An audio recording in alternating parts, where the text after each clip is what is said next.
Hey everyone, welcome to our deep dive. And today we're going to be looking at a character you might not have thought much about before. Oh, yeah. Felix of the Volturi Guard. Interesting choice. Right. We all know the Volturi. They're kind of the vampire royalty, I guess you could say. The one's calling the shots for everybody? Exactly.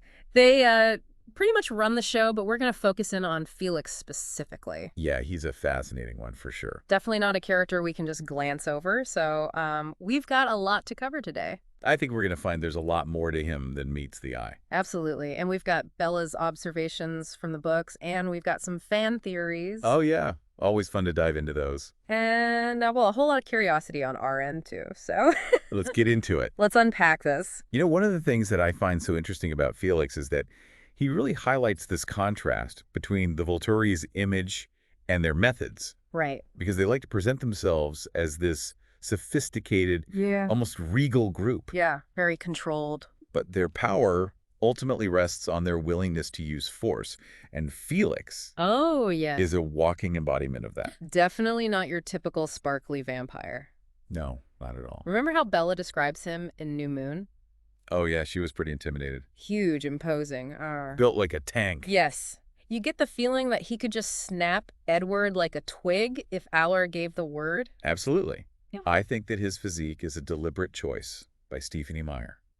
Interesting. It's not just about showing us that he's strong. It's about sending a message. Mm-hmm. Imagine you're a young vampire just learning the rules. You see Felix standing there. Oh, yeah. You know the rules. And you instantly understand the consequences of stepping out of line. Yeah, you better behave. Exactly. It's funny, though, because he is this imposing figure, but there's also these little moments where we see a hint of personality peek through. Oh, where do you see that? Like when Edward challenges the Volturi in New Moon, you can practically see Felix itching for a fight. Oh, yeah, he's ready to go. Yeah, like what does he actually enjoy about being the Volturi's enforcer? That's the question, isn't it? What motivates him? Is it pure loyalty to Aharo? Maybe it's a sense of duty? Mm-hmm. Could be. Or could it be that he really just enjoys the thrill of the fight? I kind of lean towards that last one. Yeah. There's a certain eagerness in his demeanor during confrontations that suggests that he's not just following orders, he's actively relishing the role. Like he lives for it. Yeah. What do you think about that? I think you're right on with that. I mean, it's almost like he's a warrior trapped in a diplomat's world. Yeah, he's got that energy. He yearns for action, for the chance to unleash his strength, but at the same time, he's disciplined enough to restrain himself. Right, he waits for Alharo's command. Yeah, and that kind of self-control must take immense willpower, especially for a vampire with his primal nature. Exactly. Absolutely, and I think that duality is what makes him so intriguing. Right. He's this force of nature capable of incredible violence, but he's also bound by this code of loyalty and obedience. Mm-hmm. It makes you question whether he's truly content with his role or if there's a part of him that yearns for something more. Yeah. Does he ever wish things were different? And let's not forget, Felix doesn't have a specific supernatural power like a lot of the other vampires in the Twilight universe. That's right. No mind reading, no illusions. Just pure, unadulterated strength. All brute force. Does that make him more or less important to the Volturi? What do you think? That's a great question, and I think it speaks to the core of what the Volturis represent. Okay. They're all about control, about maintaining order through any means necessary. Mm-hmm. And while Jane and Alec can influence minds, there's something undeniably effective about raw physical power. For sure. Felix serves as a constant reminder that no matter how clever or cunning you are, you can't escape the basic laws of physics. You can't outsmart a good right hook, right? Right, and in a way, his lack of a gift makes him even more terrifying because he's a force of nature you can't manipulate. There's no reasoning with that kind of strength. Nope, you can't reason with him. It's like he represents the most basic primal fear. What's that? The fear of being overpowered, of being physically dominated, and in a world full of vampires with extraordinary abilities, that kind of fear Absolutely. can be even more potent. It cuts through all the illusions and gets straight to the heart of what it means to be vulnerable. Yeah, and that vulnerability is something that the Teach him to Volturi, exploit it masterfully. they do. Yeah. Okay, so we've got this powerful, loyal, and somewhat enigmatic figure. He's not always in the spotlight, True. but he plays a crucial role in the Volturi's reign. He does. Let's take a look at a couple of key moments that really illustrate his impact. Okay, idea. Like, for example, the confrontation in New Moon. Oh, yeah. One of the tensest scenes. He's just standing there ready to strike, and it creates this incredibly tense atmosphere. You can cut the tension with a knife. Do you think that his presence alone is enough to sway the course of events? Absolutely. I mean, think about it from Edward's perspective. Okay. He's facing down the entire Volturi guard, and Felix is the most immediate threat. He doesn't even need to say a word. Right. His physical presence is a constant reminder of what could happen if they defy the Volturi. Those are some high stakes. Yeah, it raises the stakes and adds this visceral element to the whole conflict. You can practically feel Bella's fear through the pages, right? Oh, absolutely. Knowing that one wrong move could trigger Felix into action. And that fear isn't limited to Bella either. Right. It extends to every vampire who interacts with the Volturi. Because they know what he's capable of. Felix's presence isn't just about physical strength, it's about psychological intimidation. Oh, for sure. Reinforces the idea that you don't mess with the Volturi, Yep. and it makes their eventual mercy all the more unsettling. Yeah, because you're just waiting for the other shoe to drop. Exactly. And then there's the confrontation in Breaking Dawn where the Volturi's face off against the Cullens and their allies. Oh yeah, the big showdown. It never actually comes to a fight, but Felix is right there on the front lines, ready to engage. Ready to rumble. What do you think would have happened if the battle had actually taken place? Well, that's a question that has sparked endless debate among Twilight fans. I bet. Would Felix's brute strength have been enough to overcome all those combined powers of the Cullens and their allies? It would have been an epic battle, for sure. Or would he have been outmaneuvered by their more strategic approach? We'll never know. You know, one of the things that intrigues me most about Felix is his relationship with Jane and Alec. Oh, yeah. Interesting dynamic there. They're like this terrifying trifecta. They are? Jane with her mind control, Alec with his sensory deprivation, and Felix with his raw physical power. It's like they each represent a different facet of the Volturi's power, and together... An unstoppable force. Yeah, they create this aura of invincibility. But what's interesting is that while Jane and Alec have these extraordinary abilities, Felix is the one who seems most comfortable with his role. That's a good point. There's a sense that he embraces his nature, that he doesn't question or regret his actions as much as they do. Yeah, unlike some vampires who struggle with their immortality and the choices they've made. Right, they have a lot more angst. Does Felix ever question Ero's authority? Does he ever feel remorse for the violence he inflicts? Those are questions that the books and movies don't really explore. They don't. Which is part of what makes Felix so intriguing.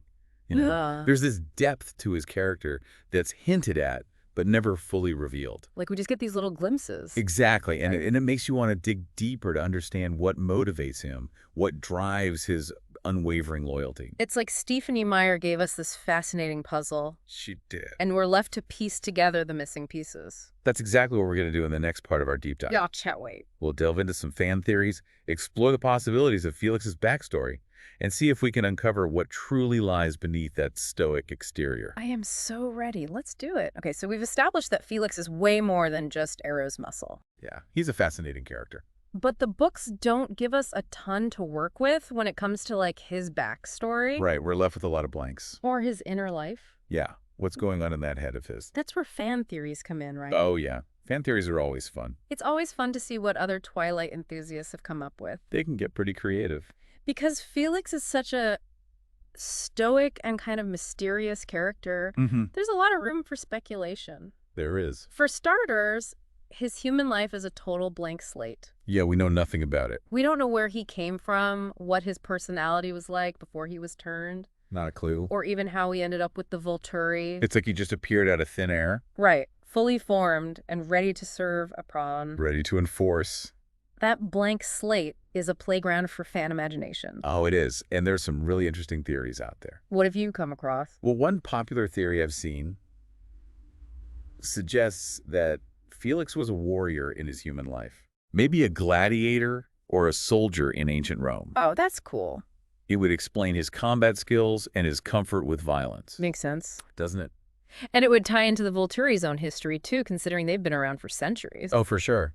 You can almost imagine Ero seeing this fierce warrior in the arena and thinking, I need that guy on my team.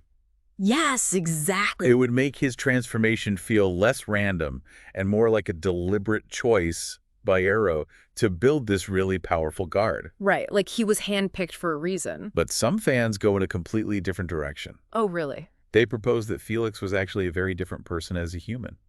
Interesting. Maybe he was timid or even bullied. Oh, wow. And his transformation into a vampire was a complete reversal of fortune. Oh, that's a cool twist. It is, isn't it?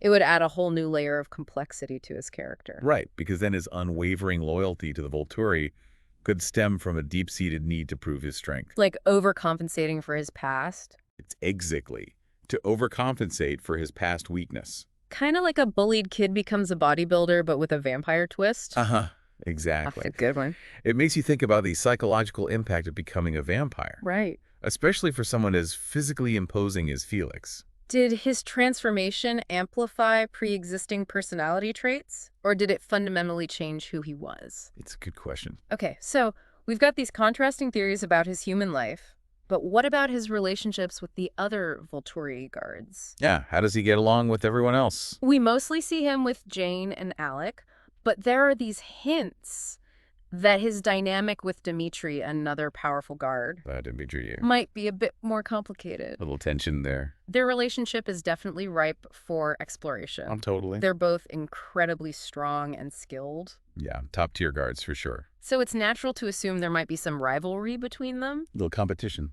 Are they competing for Auro's favor?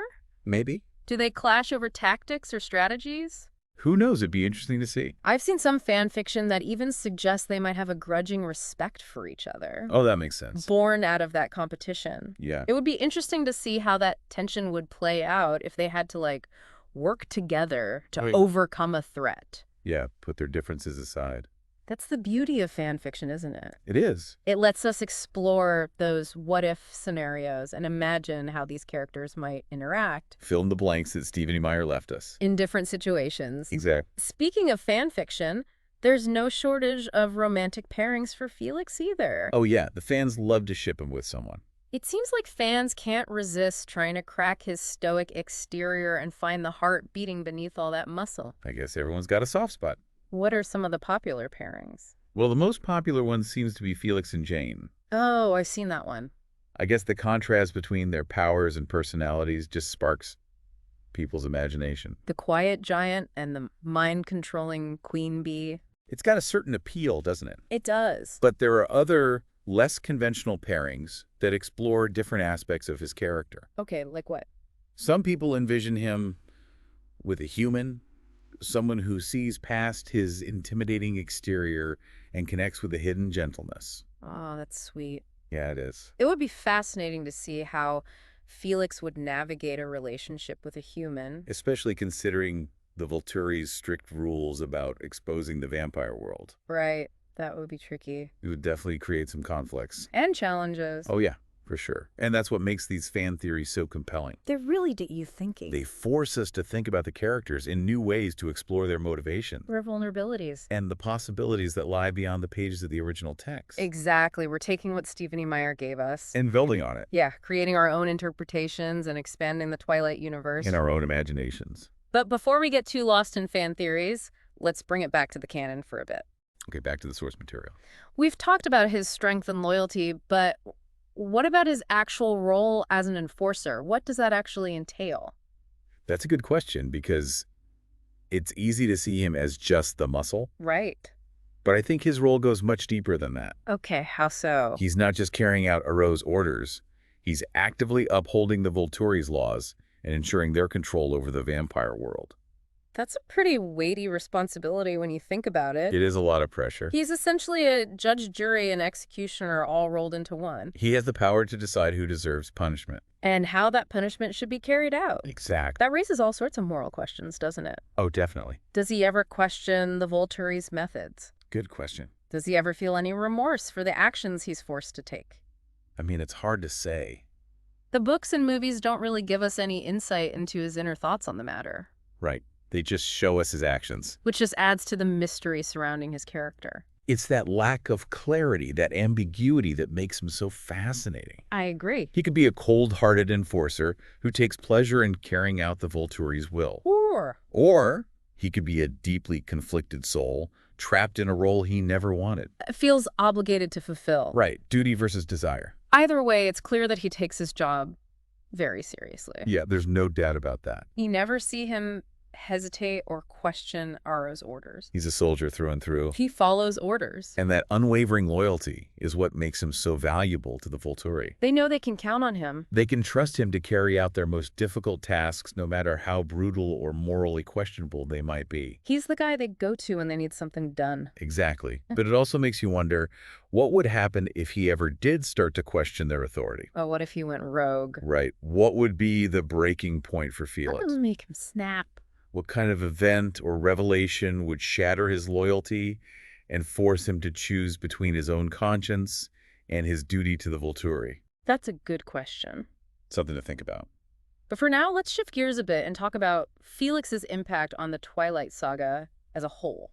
Okay, sounds good. He might not be a main character, No, he's definitely more as a supporting character. but his presence is definitely felt throughout the story. Oh, I agree. It's like he casts this long shadow over the entire vampire world. Everyone's a little afraid of him. Everyone knows about the Volturi's enforcer. The one you don't want to cross. You do not want to mess with him. Exactly. He serves as this constant reminder of the Volturi's power. And their ruthlessness. His presence in key scenes, even if he doesn't say or do much, adds a layer of tension and danger. It's like he's the embodiment of the phrase, speak softly and carry a big stick. Haha. Yeah, he doesn't need to boast or threaten. His mere presence is enough to convey the message. And that message is clear. Don't mess with the Volturi. Exactly. They have the power to enforce their will, and Felix is the ultimate symbol of that power. But despite his intimidating presence, There is still this element of mystery surrounding him. this sense that there's more to him than meets the eye. Like we've only scratched the surface. It's like Stephanie Meyer gave us just enough glimpses of his personality to pique our curiosity. But left the rest up to our imaginations. And that's what makes him such a fascinating character to analyze. It's true. He's a puzzle we can't quite solve. Right. A character who defies easy categorization. Definitely keeps us guessing. And that's what we'll be exploring in the final part of our deep dive. Oh, I can't wait. We'll delve into his symbolism, his legacy, and what his character ultimately tells us about the Twilight Saga. And the world that Stephanie Meyer created. Exactly. Are you ready for part 3? I am so ready. Let's do it. Okay, so we talked about Felix's history, or the lack thereof, I guess you could say. Right. And all the possible relationships and his role as the Volturi's enforcer. Mm-hmm. Covered a lot of ground. But there's one more layer that I kind of want to peel back here. Okay. What does Felix represent in the grand scheme of Twilight? Ooh, that's a good one. There's got to be some pretty potent symbolism going on with this guy. Oh, for sure. I agree. I mean, on a surface level, he's a symbol of raw power. You know, Yeah. the kind that doesn't need any fancy tricks. Right. Gets the job done. Just pure strength, and it's almost primal. Yeah, and in a world of supernatural abilities, it's kind of refreshing. It is. It's like he throws a wrench into the whole sparkly vampire image. He does, doesn't he? He reminds us that these creatures are still predators at their core, Mm-hmm. and sometimes the most straightforward approach. Is the most effective. Yes. Exactly. Yeah. He's a stark contrast to the elegance and restraint that we see in other vampires, Like the Cullens. especially the Cullens, right? Yeah. Felix reminds us that there's a darker, more brutal side to immortality, Right. and that not all vampires are concerned with blending in or maintaining a facade of humanity. It's a good reminder. It is. He's almost like the shadow self of the vampire world. Oh, I like that. You know, the part that embraces the monster within. Yeah, he embodies the untamed instinct. Whereas Arrochius and even Marcus represent the more controlled intellectual side of the Volturi. Right. Felix is just pure, unadulterated action. He is all about action. And his lack of a gift actually amplifies that symbolism, don't you think? I do, because it's like the ultimate proof that you don't need supernatural powers to be powerful. Right. He's mastered the basics, honed his strength and fighting skills to a level that rivals any supernatural ability. He's worked hard for it. And it speaks to the idea that raw potential can be just as potent as any inherent gift. It makes you wonder, though, if he were to have a gift, Yeah. what would it be? Oh, good question. What ability would suit his personality? And enhance his role within the Volturi. I don't even know. It'd have to be something that complements his physical strength, right? Yeah. Maybe enhanced senses, or Yeah. even the ability to manipulate his own physical form to become even more intimidating. Can you imagine the terror? Oh, it'd be terrifying. Okay, back to symbolism. I also think that Felix represents this struggle between free will and obedience. Oh, it's a good one. Something that's explored throughout the entire saga. Yeah. I mean, he's clearly capable of making his own choices. He is strong and capable. But he chooses to submit to the Volturi's authority. Yeah, why is that? It makes you question if it's true devotion, fear of consequences. Or maybe even a sense of purpose he finds in serving a greater power. Maybe it's a bit of all of those things. Could be. It's like he's a complex character. He is. Even if he doesn't get a lot of time to express that complexity in the books. I know we don't get a lot of internal monologue from Felix. Which is what makes him so compelling. I agree. The mystery keeps us coming back for more. His presence also serves as a cautionary tale, don't you think? Oh, definitely. It reminds us that even in a world of magic and immortality, there are consequences for our actions. The Volturi, with Felix as their enforcer, represent the ultimate authority. Yeah, you don't want to get on their bad side. And their justice, while often harsh, is always swift and absolute. You know, they don't mess around. Okay, so as we wrap up this deep dive into Felix, It's gone by so fast. what can we ultimately say about him? Well, we learned. He's more than just a pretty face, right? Definitely. Or a pretty bicep in his case. Ah, Yeah, he's definitely more than just muscle. so much more. He's a symbol of power, both its allure and its potential for destruction. That's a good way to put it. He's a reminder that even in a world of supernatural beings, there are those who stand out for their mastery of the fundamentals, The basics. the basics. Yeah. And he's a puzzle, Yeah. a challenge, and ultimately a reflection of the complex themes that Stephenie Meyer wove into Twilight. Yeah, those layers of meaning. Exactly. I think you've summed it up perfectly. I tried. Felix might be a man of few words, but his presence speaks volumes It does. about the nature of power loyalty and the choices we make in the face of extraordinary circumstances. Well said. Thanks for joining us on this deep dive into the enigmatic world of Felix and the Volturi. It's been a pleasure. We hope you've gained a new appreciation for this often overlooked character. Yeah, he deserves some recognition. And as always, keep exploring, keep questioning, and keep discovering the hidden layers within your favorite stories. There's always more to uncover. Until next time. Bye, everyone.